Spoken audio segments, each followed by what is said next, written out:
Rain had a way of stripping life down to its bones, and on that gray stretch of interstate outside Columbus, Ohio, it soaked through Matthew Carter's jacket until his shoulders ached with cold and exhaustion. His hands trembled as he stood beside his dented sedan, hazard lights blinking weakly, while a pregnant stranger leaned against the guardrail, clutching her belly and breathing through fear. In that moment, with his phone buzzing in his pocket from a missed call at work, Matthew felt the quiet, terrifying question rise in his chest. What would you do if choosing kindness meant risking the only thing keeping your child safe? If you were standing there, soaked to the skin, already one paycheck away from disaster, would you still stop? Matthew was a single dad in every sense of the word, the kind that learned to braid hair from YouTube videos and measure life in grocery lists and school drop-offs. His 7-year-old son, Noah, waited every afternoon by the apartment window for the sound of Matthew's car, and Matthew lived for that smile, even when life pressed hard against his ribs. Since Noah's mother, Rachel, passed away from a sudden illness 3 years earlier, the world had become narrower and heavier. Matthew's dream job at a logistics firm downtown wasn't glamorous, but it paid enough to keep the lights on and allowed him to imagine a future where Noah wouldn't remember hunger or fear. He was always early, always careful, because being late meant warnings, and warnings meant danger. That afternoon, traffic snarled as rain poured down in sheets. Matthew had already texted his supervisor that he might be delayed, his stomach tightening as the minutes slipped away. Then he saw her on the shoulder, soaked red dress clinging to her, face pale with pain. He could have driven past. Plenty of cars did. He could have told himself that someone else would help, that his son needed him to keep this job. But he thought of Noah's small hand in his at night, the way he asked why some people were sad and alone, and Matthew pulled over anyway, heart hammering like a confession. The woman's name was Grace Whitmore, though Matthew wouldn't learn it until much later. In the rain, she was just a frightened, very pregnant stranger whose car had broken down miles from help. Matthew offered his coat, called roadside assistance, and stayed when contractions came too close together for comfort. Time blurred as he flagged down help, held an umbrella, and reassured her in the only way he knew, with presence and patience. When the ambulance finally arrived, Matthew rode with her because she had no one else there, because leaving felt like a second abandonment. In the sterile brightness of the emergency room, he waited until nurses took over, then slipped away quietly, soaked shoes squeaking against the floor. By the time Matthew reached work, the rain had stopped, but the damage was done. He was nearly 2 hours late. His supervisor's face was tight with policy and impatience, and explanations about broken-down strangers and moral choices fell flat against corporate efficiency. Matthew was terminated on the spot, his badge collected, his desk cleared with the speed reserved for mistakes. He walked out carrying a cardboard box and a weight in his chest that made breathing feel like work.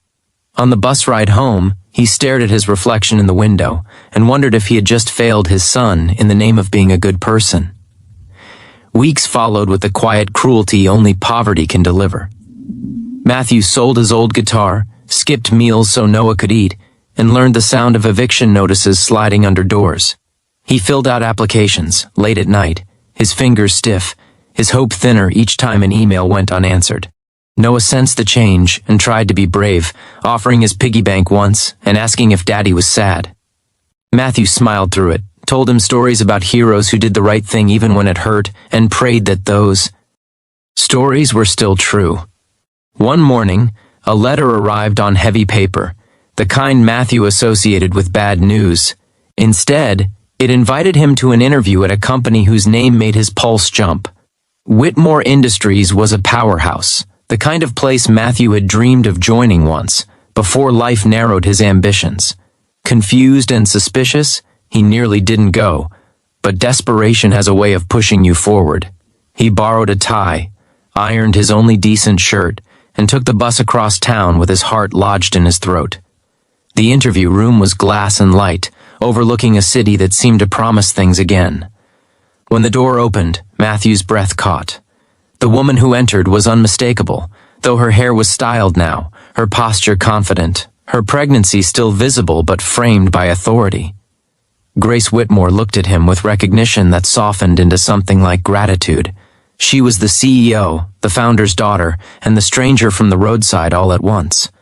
Matthew felt the room tilt as the truth settled in, heavy and surreal. Grace spoke about that day without drama, about fear and rain, and a man who chose to help when he didn't have to. She had asked questions afterward, quietly, about the employee who was fired for being late, and the answers had troubled her. Matthew listened, shame and relief tangling until he couldn't tell them apart. He hadn't helped for reward. He hadn't even known who she was. He had simply done what felt human, and that choice had cost him dearly. The job offer Grace extended went beyond replacing what he had lost. It came with flexible hours, benefits, and a salary that made Matthew's eyes burn. More than that, it came with an apology from a system that had punished compassion. Grace explained that companies often spoke about values while quietly discouraging them, and she was determined to do better. Matthew accepted with hands that shook, thinking of Noah's room, of groceries without calculators, of nights without fear. Life didn't transform overnight, but it shifted. Matthew worked hard, not out of fear now, but out of gratitude and pride. He walked Noah to school some mornings, cooked dinners that involved seconds, and slept with a peace he hadn't known in years. Grace sent a handwritten note after her baby was born, thanking him again for staying, for seeing her as a person before a title. Matthew kept it folded in his wallet like a compass. Sometimes, late at night, Matthew would replay that rainy afternoon and feel the old ache of doubt. What if he hadn't stopped? What if kindness had broken him completely instead of bending the world back into shape? He realized that the risk had been real, the loss devastating, and the outcome uncertain. Not every good deed ends in rescue. But he also knew that when Noah asked what kind of man he should be, Matthew could answer without hesitation. If this story stirred something in you, take a moment before the end to tell us in the comments what choice you think you would have made on that rainy road. And if this story truly touched your heart, gently reminding you of the quiet power of kindness and second chances, please consider liking, commenting, sharing, and subscribing, so more stories like this can find the people who need them most.